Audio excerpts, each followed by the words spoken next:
ठाणे महानगरपालिकेकडून 31 मे ही नाले सफाईची डेडलाईन देण्यात आलेली होती, परंतु आपण पाहाल तर आज 9 जून आली तरी सुद्धा दिव्यातील नाल्यांची साफसफाई झाली नाही। तुम्ही माझ्या पाठीमागे पाहत असाल तर पूर्ण नाले हे चॉकअप आहेत। त्याच्यामुळे ह्याचा फटका दिवावासियांना पावसाळ्यात बसतो।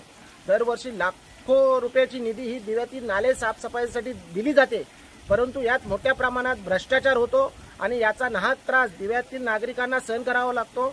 आणि नालेसफाई न झाल्यामुळे दिव्यातील नागरिकांच्या घरात पाणी जातं आणि त्यांचं अतोनात नुकसान होतं। ठाणे महानगरपालिकेच्या आयुक्तांनी आताच सांगितले की ठाणे महापालिकेच्या हद्दीतील संपूर्ण नालेसफाई झालेली आहे। माझी महापालिकेच्या आयुक्तांना विनंती आहे की आपण जे 100% जो दावा सांगता त्याला दिवा प्रभाग समिती अपवाद आहे। आपण दिव्यात एकदा यावं आणि दिव्यातील नाल्यांची साफसफाई झाली की नाही हे प्रथम पाहावं आणि दिवा प्रभाग समितीचे सहाय्यक आयुक्त